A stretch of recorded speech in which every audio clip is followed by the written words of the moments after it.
Shalom friends, एक बार फिर से आप सभी का स्वागत है। आज मैं आपके लिए लेकर आई हूँ एक 1 ईयर बाइबल रीडिंग कैलेंडर। अगर आपका कोई बाइबल रीडिंग रूटीन नहीं है और आप कभी भी अपनी पूरी बाइबल कंप्लीट नहीं कर पाए हैं, तो ये वीडियो आपके लिए है। इसमें ओल्ड टेस्टमेंट और न्यू टेस्टमेंट के सभी चैप्टर्स को डे वाइज ऑर्गेनाइज किया गया है। डे 1 से लेकर डे 365 तक के सभी चैप्टर्स आपको यहाँ मिलेंगे। डे 365 पर आप अपनी पूरी बाइबल कंप्लीट कर पाएंगे, तो आप इसके द्वारा आशीषित हों। और अगर आपको ये वीडियो पसंद आती है तो आप अपने फैमिली और फ्रेंड्स से शेयर करें, और अगर आप चाहें तो आप सब्सक्राइब, लाइक और कमेंट भी करें और बेल आइकन को प्रेस करके नोटिफिकेशन ऑन करना ना भूलें। So praise the Lord, shalom to everyone. Let's get started. Day 220, Psalm chapter number 82, अनुचित न्याय की भर्त्सना। परमेश्वर की सभा में परमेश्वर ही खड़ा है, वह ईश्वरों के बीच में न्याय करता है। तुम लोग कब तक टेढ़ा न्याय करते और दुष्टों का पक्ष लेते रहोगे? कंगाल और अनाथों का न्याय चुकाओ, दीन दरिद्र का विचार धर्म से करो, कंगाल और निर्धन को बचा लो, दुष्टों के हाथ से उन्हें छुड़ाओ। वे ना तो कुछ समझते और न कुछ जानते हैं, परंतु अंधेरे में चलते फिरते रहते हैं। पृथ्वी की पूरी नींव हिल जाती है। मैंने कहा था, तुम ईश्वर हो और सबके सब परम प्रधान के पुत्र हो, तो भी तुम मनुष्यों के समान मरोगे और किसी प्रधान के समान गिर जाओगे। हे परमेश्वर, उठ, पृथ्वी का न्याय कर, क्योंकि तू ही सब जातियों को अपने भाग में लेगा। साम चैप्टर नंबर 83, इज़राइल के शत्रुओं की पराजय के लिए प्रार्थना। हे परमेश्वर, मौन न रह, हे परमेश्वर, चुप न रह और शांत न रह, क्योंकि देख तेरे शत्रु हंगामा मचा रहे हैं और तेरे बैरियों ने सिर उठाया है। वे चतुराई से तेरी प्रजा की हानि की सम्मति करते और तेरे रक्षित लोगों के विरुद्ध युक्तियां निकालते हैं। उन्होंने कहा, आओ हम उनका ऐसा नाश करें कि राज्य भी मिट जाए और इज़राइल का नाम आगे को स्मरण ना रहे।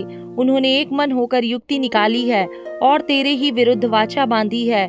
ये तो एदोम के तंबू वाले और इश्माइली, मोआबी और हुग्री, गबाली, अम्मोनी, अमालेकी और सोर समेत फिलिश्ती हैं। इनके संग अशूरी भी मिल गए हैं, उनसे भी लूत वंशियों को सहारा मिला।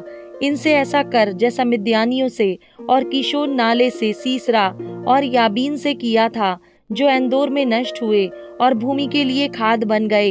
इनके रईसों को ओरेब और जाएब सरीखे और इनके सब प्रधानों को जेबह और सलमुन्ना के समान कर दे, जिन्होंने कहा था, हम परमेश्वर की चराइयों के अधिकारी आप ही हो जाएं। हे मेरे परमेश्वर, इनको बवंडर की धूली या पवन से उड़ाए हुए भूसे के समान कर दे, उस आग के समान जो वन को भस्म करती है और उस लौ के समान जो पहाड़ों को जला देती है। तू इन्हें अपनी आंधी से भगा दे और अपने बवंडर से घबरा दे।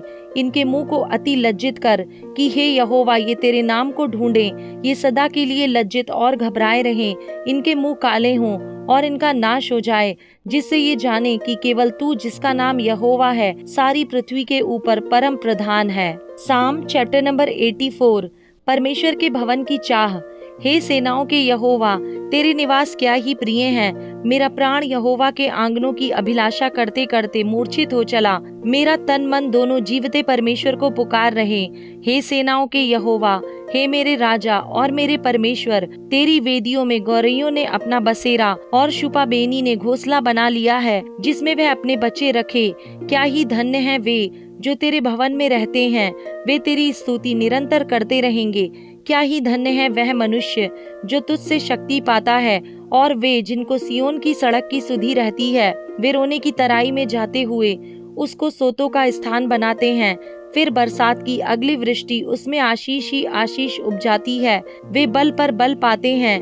उनमें से हर एक जन सियोन में परमेश्वर को अपना मुंह दिखाएगा। हे सेनाओं के परमेश्वर यहोवा, मेरी प्रार्थना सुन।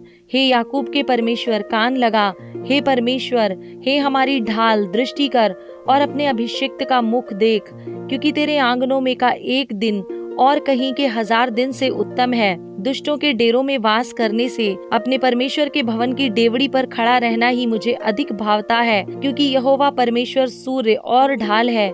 यहोवा अनुग्रह करेगा और महिमा देगा, और जो लोग खरी चाल चलते हैं उनसे वह कोई अच्छी वस्तु रख ना छोड़ेगा। हे सेनाओं के यहोवा, क्या ही धन्य है वह मनुष्य जो तुझ पर भरोसा रखता है। Romans chapter number 8, verse number 18 to 39, भविष्य में प्रकट होने वाली महिमा।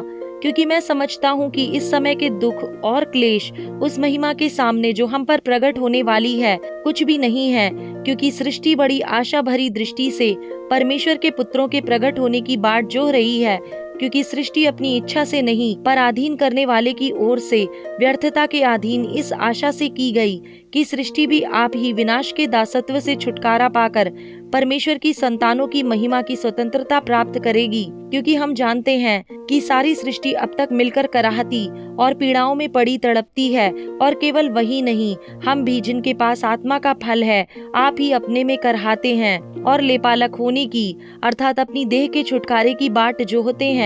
इस आशा के द्वारा हमारा उद्धार हुआ है।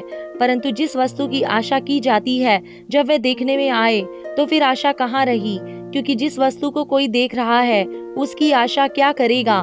परंतु जिस वस्तु को हम नहीं देखते यदि उसकी आशा रखते हैं तो धीरज से उसकी बाट जो होते भी हैं। इसी रीति से आत्मा भी हमारी दुर्बलता में सहायता करता है, क्योंकि हम नहीं जानते कि प्रार्थना किस रीति से करना चाहिए, परंतु आत्मा आप ही ऐसी आहें भर भर कर जो बयान से बाहर है हमारे लिए विनती करता है। और मनों का जांचने वाला जानता है कि आत्मा की मनसा क्या है, क्योंकि वह पवित्र लोगों के लिए परमेश्वर की इच्छा के अनुसार विनती करता है। हम जानते हैं कि जो लोग परमेश्वर से प्रेम रखते हैं उनके लिए सब बातें मिलकर भलाई ही को उत्पन्न करती हैं, अर्थात उन्हीं के लिए जो उसकी इच्छा के अनुसार बुलाए हुए हैं।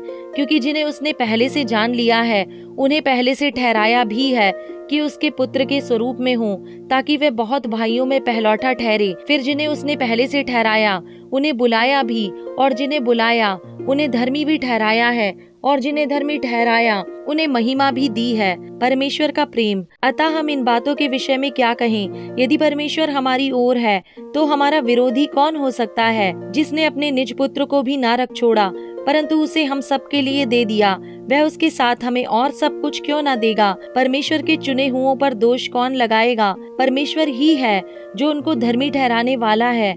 फिर कौन है जो दंड की आज्ञा देगा? मसीह ही है जो मर गया वरन मुर्दों में से जी भी उठा और परमेश्वर के दाहिनी ओर है और हमारे लिए निवेदन भी करता है। कौन हमको मसीह के प्रेम से अलग करेगा? क्या क्लेश या संकट या उपद्रव या अकाल या नंगाई या जोखिम या तलवार? जैसा लिखा है, तेरे लिए हम दिन भर घात किए जाते हैं, हम वध होने वाली भेड़ों के समान गिने गए हैं। परंतु इन सब बातों में हम उसके द्वारा जिसने हमसे प्रेम किया है जयवंत से भी बढ़कर हैं। क्योंकि मैं निश्चय जानता हूँ कि न मृत्यु न जीवन न स्वर्गदूत न प्रधानताएं न वर्तमान न भविष्य न सामर्थ न ऊंचाई न गहराई और न कोई और सृष्टि हमें परमेश्वर के प्रेम से जो हमारे प्रभु मसीह यीशु में है अलग कर सकेगी।